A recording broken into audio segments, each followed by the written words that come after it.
Assalamualaikum warahmatullahi wabarakatuh. Halo semua, izin Papi dan Miss Vera, perkenalkan nama saya Salwa Putri Pradani dengan NIM 11166625063. Saya merupakan mahasiswi Pendidikan Masyarakat 2025 dari kelas A.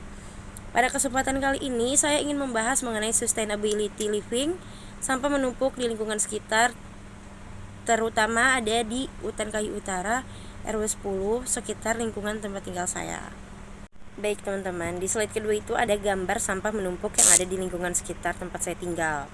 Dengan mendalami kasus ini, saya menjadi bertanya-tanya, kenapa sampah ini bisa banyak dan menumpuk selama beberapa hari? Yuk kita bahas.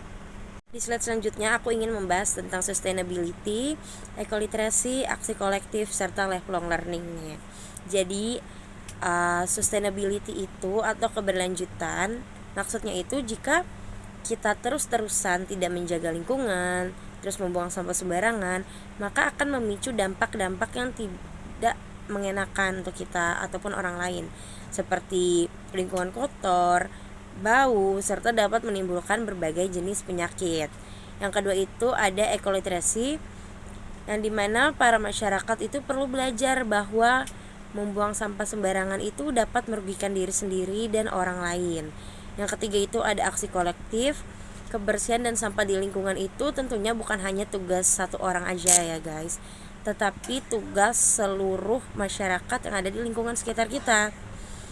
Karena kalau kita tidak menjaga kebersihan, yang kena dampaknya itu semuanya, bukan cuma satu atau dua orang. Dan yang terakhir itu ada lifelong learning. Tentu lifelong learning itu di sini sangat penting dan berguna untuk mengajarkan orang lain, mensosialisasi, terus memberi pengalaman, contoh-contoh mengenai menjaga lingkungan yang baik, seperti kita mengajari anak-anak untuk membuang sampah pada tempatnya. Dari anak-anak yang kita ajarin itu, dia akan senantiasa sampai besar untuk membuang sampah pada tempatnya, dikarenakan sudah terbiasa ia melakukan hal itu dari kecil. Lifelong learning mengenai menjaga lingkungan bisa dilakukan dari anak-anak, remaja, dewasa, orang tua, hingga lansia. Oke, slide selanjutnya itu adalah analisis dengan positive education atau PERMA. Yang pertama itu ada positive emotion, yang dimana kita pasti sebagai masyarakat lebih senang dan lebih aktif dong kalau misalnya kita mendapatkan lingkungan yang bersih, rapi, asri, tidak banyak sampah yang berserakan, ya kan? Terus yang kedua itu ada engagement, yang dimana masyarakat itu dapat aktif dalam kerja bakti di setiap minggunya. Yang ketiga itu ada relationship, yang dimana kita dalam masyarakat itu perlu menjalin hubungan antar individu satu dan lainnya, supaya dapat menjalin kebersamaan dalam menjaga lingkungan. Oke, selanjutnya itu poin keempat ada meaning, yaitu makna mendalam mengenai menjaga lingkungan yang merupakan tanggung jawab bersama. Pasti kita berpikir nih, kenapa ya penting menjaga lingkungan gitu. Tentunya hal-hal ini bermanfaat juga untuk kita nantinya teman-teman, karena yang merasakan dampak dari menjaga kebersihan lingkungan itu ya kita dan orang lain yang menjaganya juga. Dan yang poin terakhir itu ada accomplishment, yaitu rasa bangga ketika lingkungan bersih, tidak banyak sampah yang berserakan. Pasti kalian juga seneng kan kalau ngelihat lingkungan sekitar kita tuh bersih. Karena kalau banyak sampah tuh kita nggak enak gitu loh buat ngelihat dan mandangnya. Dari kasus ini tentunya aku muncul nih ide-ide perkembangan mengenai sampah yang menumpuk di lingkungan sekitar rumahku.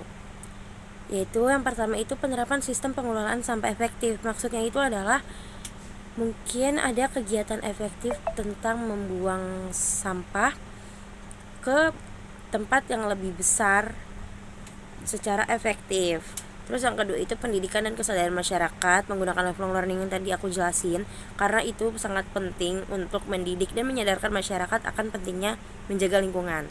Yang ketiga itu ada pengembangan infrastruktur pengolahan sampah, yaitu lingkungan bisa menyediakan nih tempat sampah yang banyak jenisnya gitu, misalnya ada organik, anorganik, dan B3, sehingga sampah-sampah tidak bercampur begitu saja dan menjadi bau. Yang keempat itu ada mengurangi sampah melalui hidup minim sampah. Maksudnya gimana sih? Maksudnya itu kalian bisa nih kalau keluar menggunakan tempat makan atau tumbler untuk beli makanan dan minuman di luar, serta kalau ke pasar kalian bisa bawa tote bag sendiri dari rumah supaya kita bisa mengurangi penggunaan sampah-sampah dan kantong-kantong plastik dari tempat belanja serta kafe-kafe dan restoran yang biasa kita kunjungi. Dan terakhir itu ada pemanfaatan dan daur ulang sampah menjadi karya. Maksudnya apa? Maksudnya itu misal ada bungkus kopi kapal api lumayan banyak. Kalau dibuang begitu saja kan pasti proses daur ulang plastik itu terurainya lama, butuh ratusan tahun. Nah, kita bisa nih mikir gimana ya caranya biar bermanfaat sedikit sampahnya. Oh, bisa dijadiin tas dari bungkus kopi. Terus misalnya bekas tusuk sate bisa kita jadiin hiasan dinding dan masih banyak lagi. Next, kita lanjut ke kesimpulan dan evaluasi. Dari pengalaman yang aku ambil ini, yaitu mengenai penumpukan sampah-sampah yang ada di lingkungan tempat tinggalku.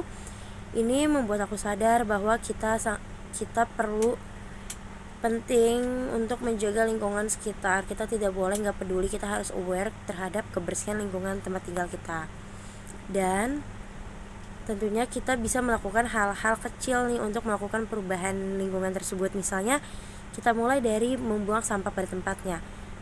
Kita biasakan untuk tidak membuang sampah di selokan, di pinggir jalan, di tengah-tengah jalan, bahkan di got ataupun sungai. Karena hal itu akan membuat lingkungan menjadi rusak, tercemar, bahkan sampai banjir juga. Terus menjaga lingkungan itu tentunya bukan hanya peran satu orang, tetapi peran seluruh masyarakat yang ada di lingkungan tersebut. Karena kan kalau lingkungan kotor, yang akan kena dampaknya adalah seluruh masyarakat yang ada di sekitar lingkungan itu, bukan hanya satu atau dua orang. Nah, dengan kasus ini juga aku lebih termotivasi untuk mengikuti kegiatan-kegiatan seperti kerja bakti lingkungan, untuk membersihkan selokan, terus membersihkan sampah dan lain-lain. Nah, dengan ini juga membuktikan bahwa perubahan kecil itu dapat berdampak besar jika kita lakukan secara terus-menerus. Oke guys, karena udah di akhir slide dan materi yang aku kasih juga sudah selesai. Terima kasih untuk kalian yang sudah mendengarkan. Semoga kita dapat menjaga lingkungan secara bersama-sama. Kurang lebihnya mohon maaf. Wassalamualaikum warahmatullahi wabarakatuh.